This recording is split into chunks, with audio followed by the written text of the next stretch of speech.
सबसे पहले तो प्रिंट मीडिया और इलेक्ट्रॉनिक मीडिया से आए हुए आप सभी बंधुओं का स्वागत है। मैं Gautam Buddha rural development foundation की तरफ से उसके गवर्निंग बोर्ड की तरफ से आप सबों का स्वागत करता हूं और ये बता दूं कि ये संस्था 1912 में स्थापित हुई और इसका मूल उद्देश्य रेदर प्रचार प्रसार से कहीं अधिक ग्रामीण क्षेत्र के लोगों को शिक्षा के क्षेत्र में, कृषि के क्षेत्र में, पर्यावरण के क्षेत्र में, ह्यूमन राइट्स के क्षेत्र में, हेल्थ के क्षेत्र में आगे बढ़ाने का अर्थात उनको जागरूक करने का और अच्छे जीवन जीने की शैली को विकसित करने के लिए कार्य करती है। कई जगह ग्रामीण क्षेत्रों में हम लोगों ने कंबल बांटना एक सामान्य काम है, वानिकी का काम, ह्यूमन राइट्स के प्रति में जागरूक करने के लिए वर्कशॉप आदि करते रहे हैं। आज जो मैंने आपको बुलाया है या संस्था द्वारा जो आपको बुलाया गया है उसका एक विशिष्ट उद्देश्य ये है कि हम हायर एजुकेशन की तरफ बिहार के गरीब बच्चों को यूपीएससी, बीपीसी और अदर कॉम्पिटिटिव एग्जाम्स के लिए बिना फी का, दैट इज वेरी इंपॉर्टेंट, बिना फी का हम उन्हें कोचिंग क्लासेस देते हैं और बहुत सारे बच्चे, हमको लगता है कि बहुत सारी बड़ी संख्या में, इसके चेयरमैन विलास जी बताएंगे एग्जैक्ट नंबर, लेकिन कम से कम हमको लगता है 700-800 बच्चे आज तक, मैं काफ़ी दिनों से जुड़ा हूँ इसलिए जानता हूँ कि इस संस्था से निकले और वो विभिन्न सेवाओं में हैं और वो हैं ही नहीं, उन्हें इससे इतना लगाव हुआ कि अक्सर आते रहते हैं यहाँ, जो भी वर्कशॉप सेमिनार होता है इसमें भाग लेते हैं, पदाधिकारी हैं बहुत जगह।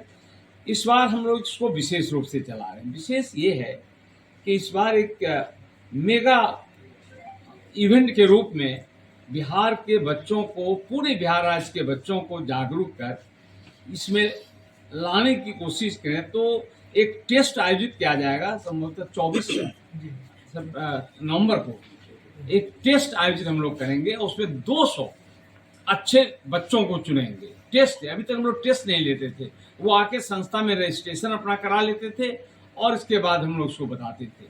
अब ये क्योंकि इतनी भीड़ बढ़ रही है आदि, तो मेरिट लिस्ट बनाएंगे, उन 200 में से 100 लड़के होंगे, 100 बच्चियां होंगी और दोनों के लिए विभिन्न संस्थाओं के सहयोग से हॉस्टल्स की भी फ्री व्यवस्था की जा रही है। तो एक बहुत बड़ा चेंज लाने के उद्देश्य से ये ग्रामीण विकास की दिशा में गांव के बच्चे को आगे बढ़ाने की दिशा में काम करने के उद्देश्य से ये बड़ा इस बार जो हमारे यहाँ कोचिंग होंगे 200 बच्चों के होंगे, वो सिलेक्शन प्रोसेस से आएंगे, रिटन टेस्ट से आएंगे, 100 लड़के आएंगे, 100 लड़कियां आएंगी और उनके रहने के लिए हॉस्टल की भी व्यवस्था होगी। तो ये एक बड़ा घटना था, बड़ी चीज है। इसमें से अगर 40% भी सफल हो जाते हैं तो बिहार को एक नया तकदीर, एक नया दिशा देने की दिशा में एक बड़ा काम होगा। इसलिए जो जब मैं संस्था को बोल रहे थे, बड़ी जिम्मेवारी भी है संस्था को इसे करने में और हम समझते हैं कि जो इसकी टीम है, इसके जो लोग हैं, इसे बड़ी बारीकी से अच्छे ढंग से करेंगे और आपको कम से कम ये निराश नहीं करेंगे। विद्यार्थी को तो बिल्कुल नहीं करेंगे। आप मीडिया के बंधु जो समाचार ले रहे हैं, आप भी निराश नहीं होंगे। जो हम कह रहे हैं संस्था के चेयरमैन और सभी से सहमत होंगे कि उद्देश्य काम करके बिहार को लाभ पहुंचाना है। इसी उद्देश्य से आज आपको बुलाया गया है और अब अगर आप कुछ पूछना चाहें तो सर एक सवाल ये है। हाँ, एक बड़ा प्रयास होगा उन लोग। हाँ, नहीं देखिए, वैकेंसी जो आई हमको लोगों को पहले मालूम नहीं था। हमारी ये तैयारी बहुत पहले से चल रही थी। एक अच्छी बात है कि इस बार वैकेंसी भी बहुत आ रही है, लेकिन ये हम लोगों को पता पहले नहीं था। ये तैयारी तो आज जो हॉस्टल बना रहे हैं, हॉस्टल ले रहे हैं, कर रहे हैं, टेस्ट लेना है, तो ये तैयारी आजकल की नहीं है। ये हम समझते हैं कि एक महीना से ज्यादा हो गया हम लोग जब तक डिस्कशन करते रहे सो करने का। सर आप पाएंगे किस तरह से पढ़ाई अलग तो सामने देखिए, पटना में तो हजारों संस्थान है जो यूपीएससी की तैयारी करते हैं। आपकी तैयारी, आपकी पढ़ाई किस तरह लगती है? देखिए, पहली बात है सर कि हम लोग गौतम बुद्ध ग्रामीण विकास फाउंडेशन के द्वारा हम लोगों ने 40 बच्चे को ही एक बैच में हम लोगों ने सिलेक्शन लेकर करने का योजना है। बाकी हॉस्टल के लिए 200 बच्चे का हॉस्टल के लिए रखने का व्यवस्था हम लोग कर रहे हैं। 200 बच्चे का, जिसमें हिंदी के बच्चे होंगे और इंग्लिश मीडियम के बच्चे होंगे। दोनों 50% महिलाओं और 50% पुरुष का इसमें सिलेक्शन टेस्ट के आधार पर ही हम लोग ने चयन करें, जो गुरुदेव ने बताया। तो इसको हम लोगों ने सर बिहार का इसलिए तो बिहार का एजुकेशन में सिविल सर्विसेज में यूपीएससी वाला में खास करके बच्चे को हमारा बिहार के बच्चे को सिलेक्शन कम हो रहे हैं, घट गया। हाँ, बिल्कुल। उसी को एक बिहार में माहौल बनाने के लिए, क्योंकि हमारे गुरुदेव हैं जो इस समय पढ़ाते थे, तो बिहार में एक सरकार जो है एक कहते था कि अदर स्टेट से बिहार पढ़ने के लिए आते थे।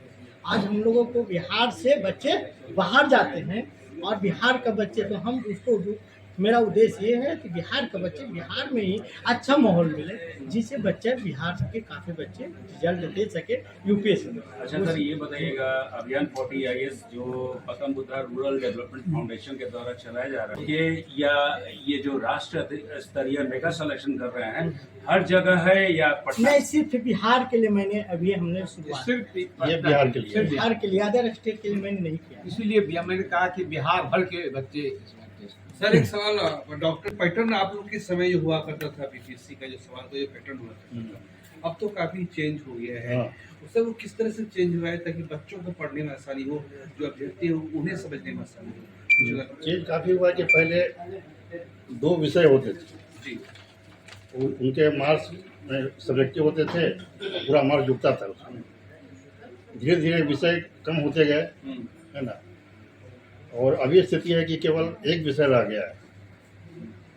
कुछ दिन पहले उसका मार्क्स जुटता था, लेकिन अब उसका मार्क्स जो नहीं जुटता है वो ऑब्जेक्टिव है। तो ज़्यादा रुझान होना चाहिए बच्चों में जनरल नॉलेज और पर्सनालिटी डेवलपमेंट पर, है ना। इस पर याद ध्यान, पहले सब्जेक्ट के अच्छे लोग जल्दी कंप्लीट कर जाते थे। जी, जैसे किसी का मैथमेटिक्स है, फिजिक्स है, तो टॉप में चले जाते थे। इंजीनियरिंग है, टॉप में चले जाते थे। लेकिन उन लोगों का अब कॉम्पिटिशन बढ़ जाएगा, क्योंकि अब केवल जैसे जनरल नॉलेज में क्या है, हिस्ट्री, ज्योग्राफी, पॉलिटिकल साइंस, सारा कुछ है। जो आर्ट्स के बच्चे हैं वो भी कुछ ज़्यादा इसमें अच्छा कर सकते हैं। जी। ये एक फर्क पड़ सर गया है। सर आपके ध्यान में है कि 1900 पदों के बाद जैसे एक बार 1000 से ऊपर आए भी थे, तो वो 3-4 साल को क्लब करने पर हुआ था। हाँ बिल्कुल। हाँ। सर एक और सवाल में, बिहार भर के बच्चे एप्लीकेंट होते हैं, आप चूंकि पूर्व मेंबर रहे हैं, आपको ऐसा नहीं लगता? या फिर मैं राजभाई सबसे ही सवाल पूछना चाहूँगा, क्योंकि अभी कई इसको हेड करते हैं, आप लोग के मन में ये सवाल नहीं होता कि कुछ ऐसी चीज़ें हो जाए ताकि बच्चे बिहार के ज़्यादा से ज़्यादा उनका चयन हो सके? क्योंकि सरकार तो कहती है कि अगर हम डोमिसाइल पूरी तरीके से हटाते हैं तो मामला कोर्ट में चला जाएगा। कुछ ऐसा बीच का रास्ता नहीं निकाला जा सकता? आप लोग एक्सपर्ट हैं। अभी उसमें ऐसा नहीं हो सकता, जी, क्योंकि हमारा जो कॉन्स्टिट्यूशन है उसी के दायरे में सब कुछ करना है ना। हमारा यूनिटी इन डाइवर्सिटी है ना। तो उसके लिए बहुत सा कॉन्स्टिट्यूशन अमेंडमेंट करना पड़ेगा, तभी जाके ऐसा हो सकता है। सर ऐसा कोई है कि 10%